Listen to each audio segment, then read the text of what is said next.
Nous sommes à Lannion, la deuxième ville des Côtes-d'Armor. Nichée dans la paisible vallée du Légueur, la commune de 20 000 habitants connaît depuis les années 60 un important dynamisme professionnel. C'est une ville qui a connu une mutation assez exceptionnelle lorsque s'est installé le Centre national des télécommunications. Et ça a complètement transfiguré un peu le destin de cette petite commune qui était plutôt rurale. Et tout à coup, c'est une population d'ingénieurs qui vient s'installer. Et avec un niveau de vie qui explose et surtout un niveau culturel et économique qui se transforme. Mais à l'automne 2009, un événement va semer le trouble dans la commune. Le 15 octobre, Alain, un homme de 59 ans, pousse la porte du commissariat de Lannion. Il veut porter plainte contre Odile, son épouse, pour des agressions physiques et verbales.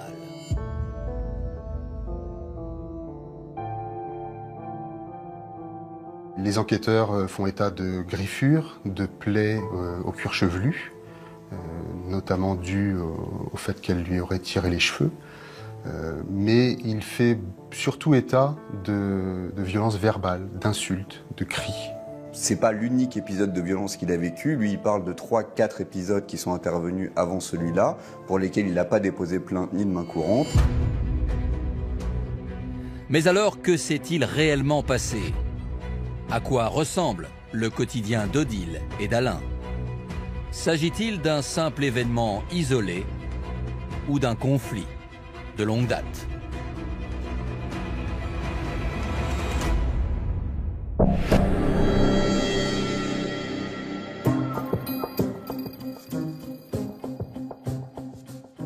À la suite de l'audition d'Alain, les policiers de Lannion convoquent son épouse. Devant les enquêteurs, elle reconnaît les faits qui lui sont reprochés. C'est conforme à ce qu'il a indiqué, du fait que sa femme l'a attrapé par les cheveux. Ils ne remettent pas en cause la parole de ce monsieur. Ils se disent simplement que ce n'est pas une altercation d'une très grande gravité. Si Odile reçoit un rappel à la loi, l'épouse d'Alain n'a absolument pas le profil d'une délinquante. Âgée de 58 ans, elle est retraitée de son métier d'infirmière en psychiatrie à l'hôpital de Lannion.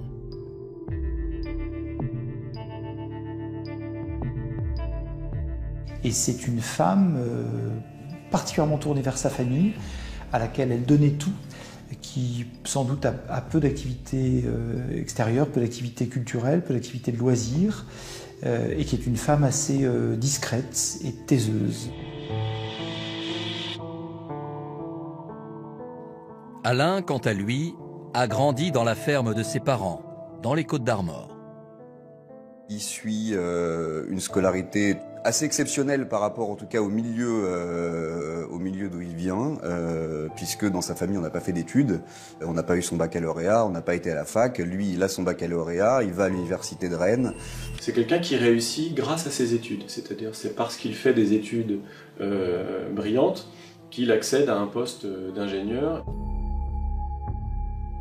Son entourage le décrit comme renfermé et triste. Il n'a pas d'amis très proches. Il s'implique beaucoup dans le milieu breton, il fait de la danse bretonne, il apprend le breton puisque c'était un regret de ne pas comprendre ses parents qui parlaient breton par exemple. Et il se met à l'accordéon diatonique. Alain et Odile se rencontrent en 1975 à Binic, une ville de bord de mer à une dizaine de kilomètres de Saint-Brieuc. Ils se sont mariés assez rapidement, en 1977, alors qu'Alain venait d'intégrer l'entreprise de télécommunications. Et ils se sont installés tout de suite à Lannion. Si le couple souhaite fonder une famille, Alain et Odile vont faire face à un tragique événement. Leur bébé meurt d'insuffisance respiratoire, 4 jours seulement après sa naissance.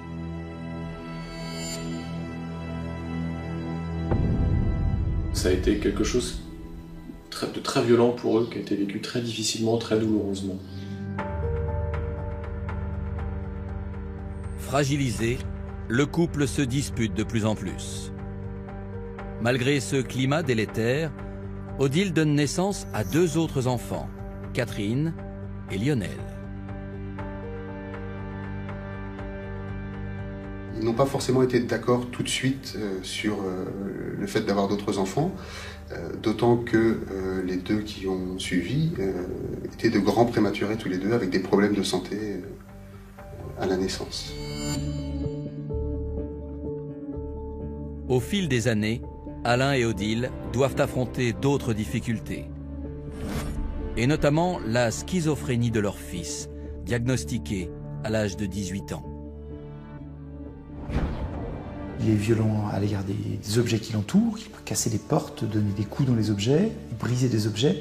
Alain dit aussi qu'il est lui la victime de violences physiques. Peu à peu, la schizophrénie de Lionel va devenir une grande source de contrariété entre les époux. Alain et Odile n'étaient jamais d'accord sur les soins à apporter. Alain ayant régulièrement envie de le faire soigner, son état d'esprit était d'en parler, alors que Odile, elle, partait du principe que ça se réglerait, qu'il y aurait toujours une solution. Les conflits deviennent permanents et incessants. En 1985, après 8 ans de mariage, une procédure de divorce est lancée. On va le découvrir de manière assez singulière, puisque personne dans l'entourage d'Alain et Odile n'entendra parler de cette procédure. En fait, Alain saisit un avocat, dépose une requête en divorce, et cette procédure n'ira pas très loin, puisqu'une décision est rendue qui constate la réconciliation du couple, et donc le fait que la procédure s'interrompt. Malgré cette réconciliation, le couple continue de se déchirer. Et le 21 juillet 2014, un nouvel événement va frapper de plein fouet la famille. Alain et Odile sont prévenus que leur fils a commis des dégradations sur des pompes à essence dans une station-service de Lannion avec un marteau. C'est un point qui crispe le couple parce qu'ils s'inquiètent des conséquences financières pour eux. Ils imaginent qu'ils vont devoir rembourser les dégâts et c'est des dégâts qui se chiffrent des milliers d'euros. 2 semaines après les dégradations causées par son fils, Alain va se présenter spontanément aux policiers de Lannion. L'homme veut revenir sur des faits survenus la veille, le lundi 4 août 2014. Il explique assez de but en blanc qu'il a commis un double homicide, qu'il a tué sa femme et sa mère. Et il vient se rendre à la police. Il lui explique les circonstances, les gestes qu'il a commis, et immédiatement après ça, il s'effondre en larmes. Mais alors, que s'est-il passé? Alain est-il réellement l'auteur de ce double meurtre? Et pour quelles raisons les aurait-il tués?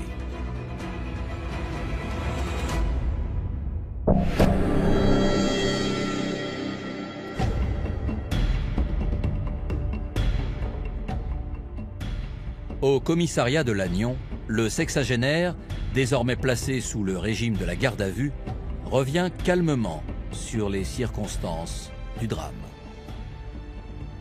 C'est une journée tout à fait comme les autres, je crois, dans cette famille, dans ce couple. Alain va qu'à ses occupations, Odile va qu'à ses occupations. Ils déjeunent ensemble, et puis après le déjeuner, on ne sait pas quels sujets finalement sont évoqués au cours de ce déjeuner, mais on sait qu'on parle... Les pompes à essence sont évoquées, la dégradation des pompes à essence. Il tourne le dos à Odile, il est en train de faire la vaisselle, je crois, qu'il le raconte, et tout d'un coup il se retourne, elle lui tourne toujours le dos, et il dit que ça lui prend comme ça, et il lui donne un coup du tranchant de la main, du revers. Puis, la scène bascule, dans l'horreur la plus totale. Alain se saisit d'un rouleau à pâtisserie. Il commence à frapper sa femme. Il va chercher un marteau dans le garage, il revient et il la frappe très violemment. Il la frappe suffisamment violemment pour qu'elle ne bouge plus. Odile n'est pas décédé sur le coup. Il faudra plusieurs minutes avant que la pompe cardiaque se désamorce par suite de la perte de sang massive qui résulte de ses blessures.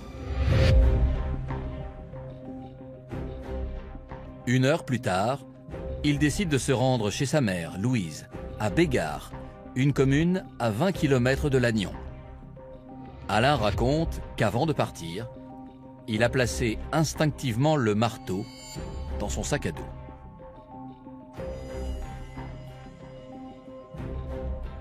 Il dit qu'il va le prendre sans y penser, sans intention de la tuer. On peut quand même s'interroger. On ne prend pas un marteau systématiquement. Je vais prendre mes clés de voiture systématiquement sans y réfléchir, mon portable peut-être. Mais un marteau, c'est pas quelque chose que je vais prendre systématiquement. Arrivé chez sa mère, l'homme assure qu'il a voulu mettre au clair des problèmes d'héritage. Et au moment où sa mère a voulu s'approcher du sac à dos pour savoir ce qu'il y avait dedans, puisqu'apparemment il y avait aussi des papiers, c'est là qu'il a pris de panique ou d'un accès de colère, qu'il s'est saisi du marteau et qu'il a frappé sa mère. Et tout ça, il l'a expliqué très simplement aux enquêteurs. Tandis que sa mère, de 85 ans, gît au sol dans une mare de sang, il quitte les lieux. Il s'en va. Et puis, il commence quelque chose qui apparaît complètement étonnant, c'est qu'il va d'abord sur la tombe de son père. Puis, il se rend dans un centre commercial et il va consulter des livres de psychologie. Et il va manger dans un fast-food, ce qui peut-être ne lui est jamais arrivé. Et ensuite, il va passer la nuit à la Belle Étoile. Mais alors, que vont constater les enquêteurs sur les scènes de crime? La version d'Alain va-t-elle être confirmée? Ou protège-t-il quelqu'un en particulier?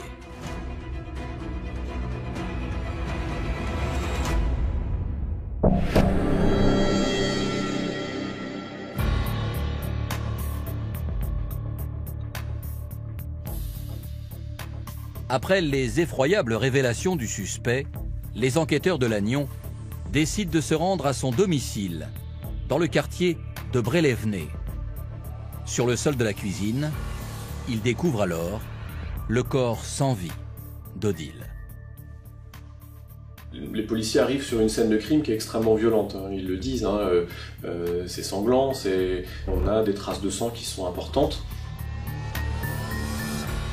À Bégard, la scène est quasiment identique. Il découvre le corps de Louise dans une mare de sang sur le tapis. Les policiers ne retrouveront aucune arme du crime dans la maison de Bégard. Mais au domicile conjugal, ils vont mettre la main sur le marteau. Il est près des pots de peinture dans un espace bricolage dans le garage. Il n'est pas caché. En revanche, il a été nettoyé entre le premier et le second meurtre et il est de nouveau nettoyé avant d'avoir été reposé dans la maison d'habitation d'Alain et d'Odile. Le marteau va être retrouvé et puis identifié comme étant l'arme du crime par Alain sans aucune contestation. Et le rouleau à pâtisserie, de toute façon, était présent sur le lieu de la mort d'Odile, taché de sang. Afin de comprendre ce qui a bien pu pousser Alain à commettre ce double meurtre, les enquêteurs interrogent les voisins du couple. Tous décrivent une famille discrète et repliée sur elle-même.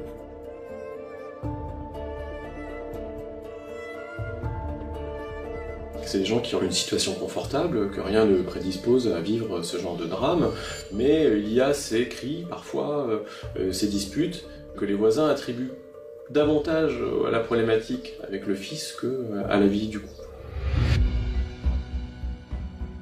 Au cours de l'enquête, le fils d'Alain et d'Odile va intéresser les policiers de Lannion. 15 jours avant, on a un jeune homme qui dégrade une station-service avec un marteau.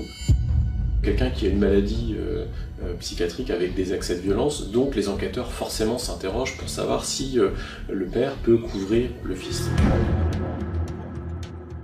Mais cette piste est rapidement éliminée.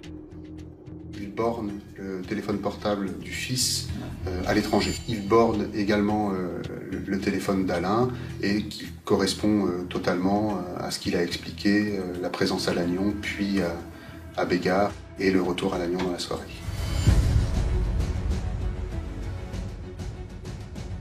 Les enquêteurs en sont désormais convaincus. Alain est bien l'auteur des meurtres.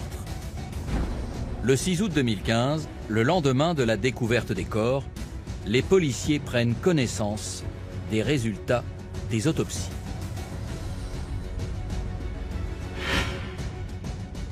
En ce qui concerne Odile, 16 traces de coups sur l'ensemble des membres, les bras, les jambes, ce sont des marques de protection, probablement plutôt portées avec le rouleau à pâtisserie qui a été utilisé parce que ce sont des plaies contuses. C'est 8 traces de coups sur le crâne, c'est encore 3 autres coups portés au visage. Vous aurez fait l'addition, 16 plus 8 plus 3, ça commence à faire une scène assez longue et avec une certaine détermination. En ce qui concerne Louise, la mère d'Alain, l'autopsie a révélé uniquement des coups de marteau, 4 ou 5 coups de marteau sur le crâne qui ont conduit à sa mort.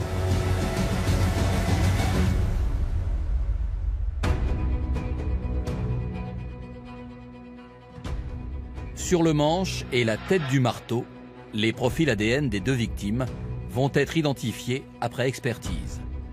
Mais si toutes les preuves accablent Alain, le mobile de ces meurtres reste toujours confus.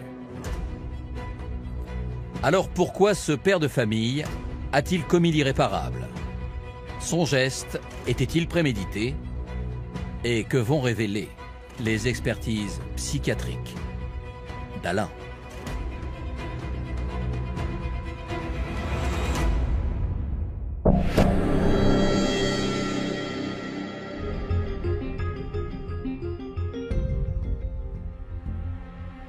Au commissariat de Lannion, les policiers n'arrivent toujours pas à comprendre cette explosion de violence. Et surtout, pourquoi le suspect a tué sa propre mère. Louise a grandi et vécu toute sa vie dans la région. Dans les années 50, elle forme avec son mari un couple d'agriculteurs à Skifiec, un village à une trentaine de kilomètres de Lannion.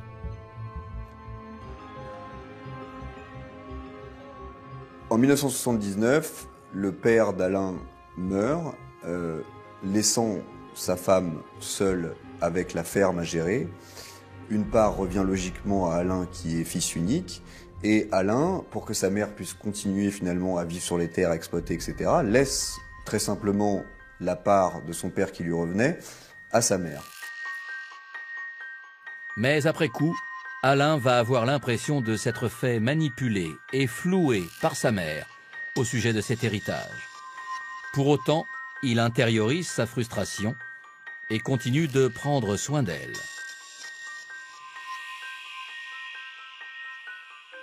Il venait très régulièrement chez sa mère, il allait lui faire les courses, il venait la voir facilement, tondre la pelouse, tailler la haie.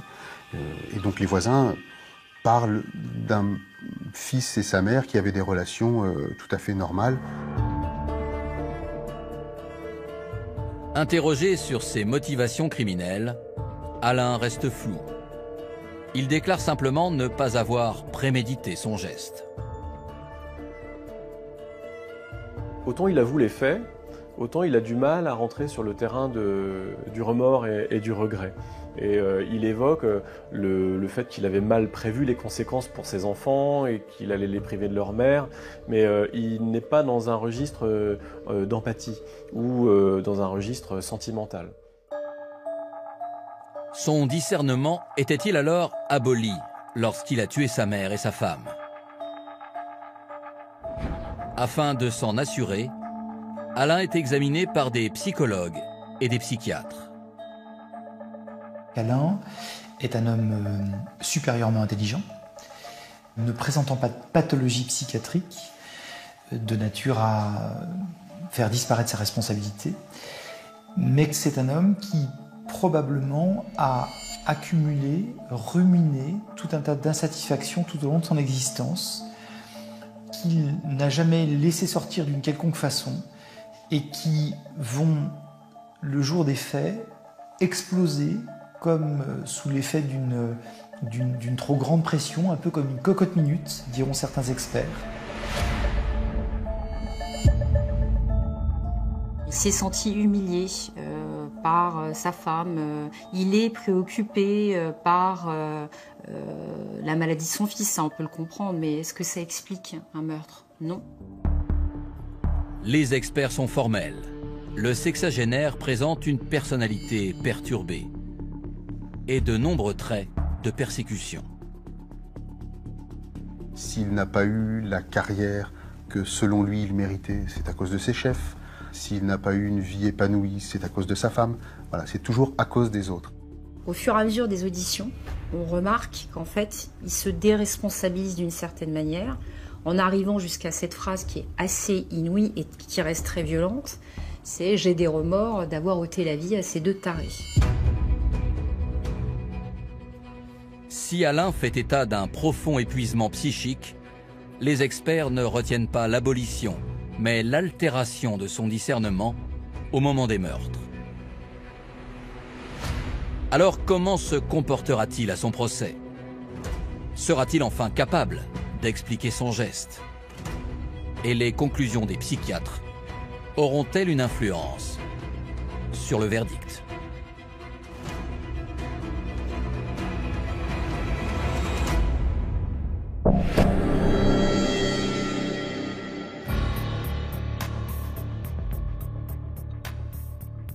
Le mardi 14 mai 2019, le procès d'Alain s'ouvre devant la cour d'assises de Saint-Brieuc. 5 ans après le double homicide, les proches des victimes ont besoin d'avancer.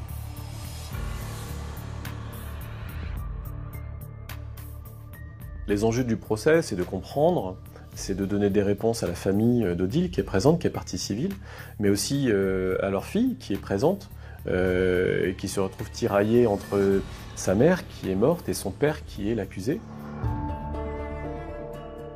Sous le regard des parties civiles, Alain, désormais âgé de 69 ans, fait péniblement son entrée dans le box des accusés. C'est un homme pas très grand, abattu. Il se présente comme faible. Il a des problèmes d'audition. Il parle tout doucement. On a du mal à l'entendre. La présidente lui demande régulièrement de hausser la voix.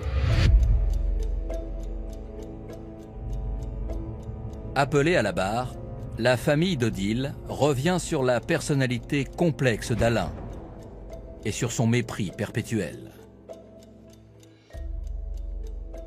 Une des phrases du frère était assez marquante. Il était le sachant et nous les ignorants. Voilà un peu le type de relation qu'il y avait entre eux. Tout au long des 4 jours d'audience, le comportement et surtout les déclarations d'Alain plaident contre lui. Alors qu'il risque la perpétuité, il décrit Odile comme étant une femme dominatrice, autoritaire et même limitée intellectuellement. Pire encore, il n'hésite pas à justifier ses actes criminels.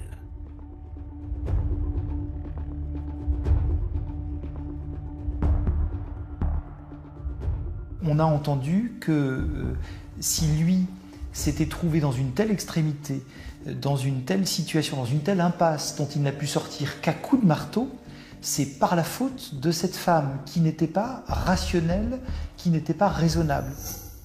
C'est pas de sa faute. S'il a tué sa femme et sa mère, c'est en lien avec la schizophrénie du fils, avec les discordes autour du mariage. Enfin, c'est compliqué quand même quand on met les choses à plat de manière très calme d'expliquer un double meurtre par des choses comme ça.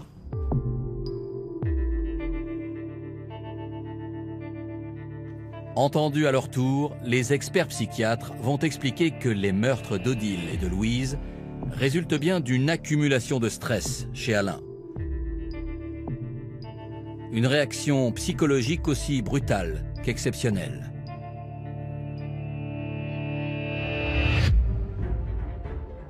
L'altération du discernement va être retenue et le vendredi 17 mai 2019, Alain est finalement condamné à 20 ans de réclusion criminelle.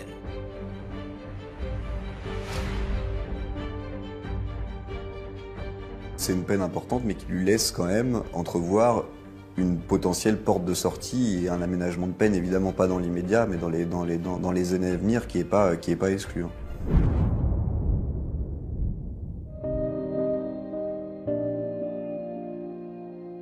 Aujourd'hui, 5 ans après les meurtres, les familles des victimes sont toujours marquées à vif. Tandis que sa mère est décédée et son père derrière les barreaux, Catherine, la fille d'Odile et d'Alain, tente, tant bien que mal, de se reconstruire.